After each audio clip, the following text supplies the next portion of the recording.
Le lendemain, Zina se réveille tôt comme à son habitude. Elle fait toutes les tâches ménagères, lave ses enfants, arrange sa chambre. Elle prépare un petit colis suffisant pour une semaine à passer chez son oncle avant d'aller se préparer. Elle l'avait déjà prévenu, donc tout allait bien. De l'autre côté, il était 8h30. C'est à cette heure que la nouvelle mariée s'était levée pour les travaux. Elle constata que Zina s'était occupée de tout. Tout ce qui lui restait à faire, c'était ranger sa chambre. Elle remercia Zina intérieurement et retourna se recoucher. Quant à Ismaël, il s'était levé depuis 5 heures pour la prière du Fajr. Depuis, il n'avait plus trouvé le sommeil. Il avait décidé de rester à la maison pendant une semaine pour profiter de son mariage. À 8 heures, il décida d'aller voir Zina. En entrant dans la chambre, il la trouva habillée, prête à sortir. Sa curiosité dépassa sa raison, alors il posa la question. Ismaël. Salamu alaikum, comment allez-vous? Zina. Wa alaikum salam, nous allons bien, merci. Ismaël. Vous allez quelque part? Zina. Oui, en effet. Nous partons en congé d'une semaine chez mon oncle. On est déjà prêt pour le départ. Ismaël n'en croyait pas ses yeux. Comment pouvait-elle voyager sans son consentement? Ismaël. C'est une blague, j'espère. Tu ne m'en avais pas parlé avant. Zina. Je sais et je comptais te le dire avant de partir.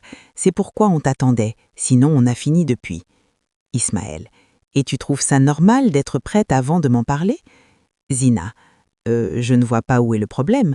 En plus, pendant cette semaine, tu n'auras pas besoin de moi puisque tu dois t'occuper de ta femme. Ismaël. Zina, suis-je ton ami? Zina. Non, pourquoi? Sans répondre, il lui demande ceci. Ismaël. Qui suis-je pour toi? Zina. Tu es Ismaël Touré, le chauffeur plein aux as, propriétaire de plusieurs taxis, et l'homme qui s'est marié hier en dépensant des millions sans même payer la dot de sa première épouse. Ismaël resta sans voix. Zina venait de dire tout cela en le regardant droit dans les yeux, sans ciller, sans baisser le regard. Ismaël. Qu'est-ce que vous avez fait de ma femme? Zina. MDR, tu me fais rire, Ismaël. C'est bien moi, Zina, ta Zina. Non, non, ma Zina n'est pas cette femme devant moi. Ma Zina ne voyagerait jamais sans m'avoir averti 2 jours avant. Ma Zina me respecte et m'aime. Toi, je ne vois aucune émotion dans tes yeux. Zina. Tu as fini? On peut partir? Ismaël. Pas tant que tu ne me dis pas où est passée ma femme. Réponds-moi. Zina. Elle est morte. Oui, ta Zina est morte hier matin, au moment où on a annoncé ton mariage. Elle est morte quand tu as décidé de faire un mariage du siècle sans penser à payer sa dot. Elle est morte quand tu lui as demandé pourquoi elle voulait la même chose que ta femme. Elle est morte quand tu as laissé ton oncle l'humilier à cette foutue réunion hier. Oui, morte et enterrée. Il n'y a que son corps que tu vois.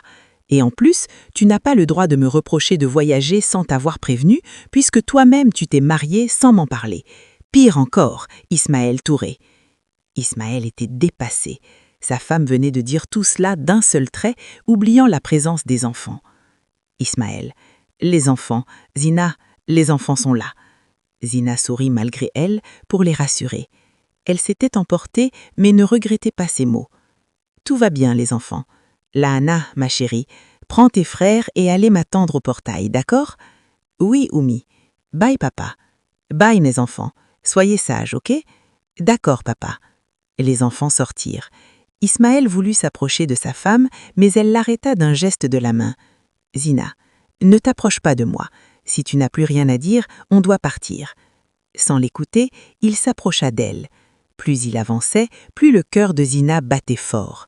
D'un coup, il la prit dans ses bras. Elle se débattait, criait, le griffait, le frappait au torse, mais elle n'arrivait pas à se libérer de son emprise. Son cœur rata un battement quand elle vit le presser ses lèvres des siennes. Elle se débattait encore plus fort, mais c'était sans compter sur la détermination d'Ismaël qui l'embrassa tendrement, passionnément, amoureusement, puis sauvagement. Et le pire, elle aimait ça, ce qui la fit se détester encore plus. Elle se traitait de tous les noms d'oyaux pour avoir cédé. « Mince, c'est » se disait-elle. Peu après, Ismaël se détacha d'elle, et aussitôt, il vit la jeune femme fondre en larmes. Ismaël. « Bébé, pourquoi tu pleures? Je t'ai fait mal ?» Elle ne répondit pas. Elle se maudissait intérieurement pour ce maudit baiser. Ismaël: « Chérie, réponds-moi, tu me fais peur. » Toujours rien, jusqu'à ce qu'elle finisse par dire: « Sors, je veux bloquer la porte avant de partir, et s'il te plaît, fais comme si rien ne s'était passé, d'accord ?» Ismaël: « Mais tu es folle ou quoi?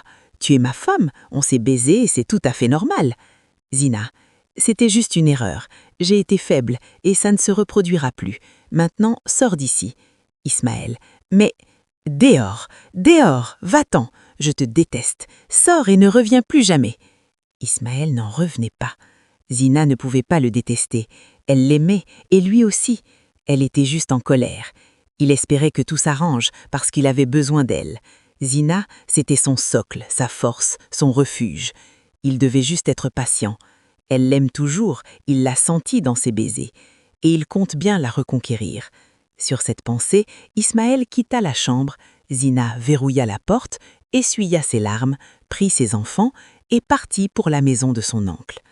C'est sur cette pensée qu'Ismaël rejoignit sa nouvelle amie qui dormait toujours, Ismaël Touré.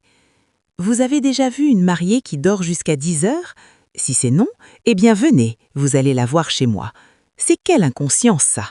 Si Zina n'avait pas préparé une grande marmite de bita à base de graines de maïs et du riz au gras avant son départ, c'est sûr que les invités venus de mon village seraient morts de faim. 1 heure et demie plus tard, je regarde ma montre. Il est midi et madame dort toujours. Même pas la prière de Fajr. Putain, il faut que je la réveille. « Bébé, chérie, mon cœur !» Toujours pas de réponse. Mon Dieu, donne-moi la patience de tolérer cette paresse. Jamilat, Jamilat, réveille-toi. Jamilat: « Bébé, laisse-moi dormir encore un peu, s'il te plaît. Pourquoi tu cries? Il est trop tôt pour ça, tu ne trouves pas? Putain, Jamilat, il est midi. Les étrangers n'ont rien avalé depuis le matin. Et alors, pourquoi tu cries même? Je ne suis pas la seule, on est 2 que je sache. Pour ton information, Zina a déjà préparé ce matin avant de partir. Maintenant, c'est à ton tour. Alors lève-toi. Bébé, laisse-moi dormir. Je suis super, hyper, méga fatiguée. Notre nuit a été mouvementée, tu le sais bien. Tu n'es pas la seule au monde à jouer ton rôle d'épouse. Toutes les femmes mariées le font, pourtant. Elles se lèvent pour vaquer à leurs occupations. Maintenant, debout, et c'est en ordre. Elles se lèvent en traînant les pieds jusqu'à la salle de bain. Mon Dieu, dans quoi je me suis mis? Même le drap dans lequel nous sommes dormis, madame n'a pas changé. Utotésina, depuis 5 heures, les draps seraient lavés, séchés, réparés même. Mon Dieu, j'espère ne pas avoir commis une erreur en l'épousant. Je déteste la saleté. C'est en soufflant que je change les draps et décide de me reposer un peu. Zina me manque. J'espère juste qu'elle reviendra bientôt. Jamilat Touré. C'est en tirant la tranche que je rentre dans la salle de bain. Après mon bain, je fais mes grandes ablutions, puis je prie Fajr. Oui, je sais, il est midi, mais c'est pas de ma faute, c'est lui qui ne m'a pas laissé dormir.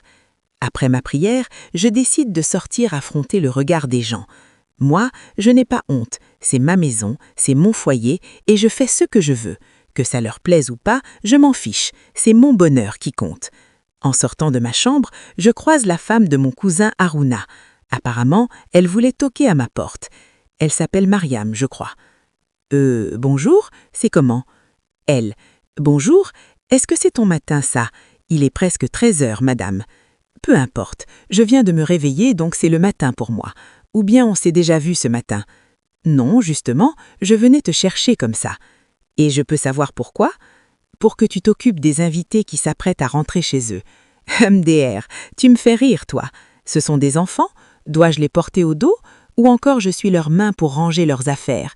Ou encore leurs pieds pour les conduire à la gare? Pardon, j'ai faim, laisse-moi passer, chercher de quoi manger. Parce que tu as préparé? Ces invités attendent depuis le matin pour te voir.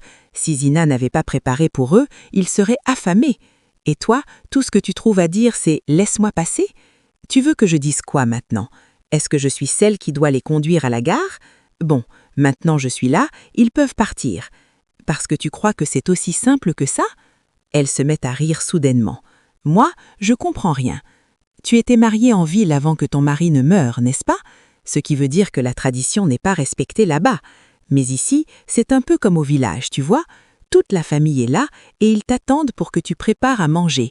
Ils doivent manger ton repas toute la journée. Et puisque tu as décidé de te réveiller à 13 heures aujourd'hui, ils passeront encore une nuit supplémentaire pour que tu puisses accomplir ta tâche. Je ne suis pas la seule belle-fille de la famille. C'est ta famille et c'est votre tradition, belle-sœur. Zina peut bien le faire, c'est aussi la femme d'Ismaël. Oui, sauf que Zina n'est pas une nouvelle épouse. Et malgré cela, elle t'a aidé à faire tous les travaux ce matin et a même préparé à ta place. Maintenant, tu prends le relais, ma chère. Tout le monde t'attend devant la porte de ton grand-oncle. C'est une commission, et j'ai été chargée de te le dire. À toi de voir. MDR. Elle part en riant et en se moquant de moi. Donc je suis conviée à une réunion chez mon grand-oncle, mon premier jour passé dans cette maison. MDR. Cette famille ne sait vraiment pas à qui elle a affaire. Ils vont lire l'heure dans ma main. À suivre dans votre série Foyer polygamique.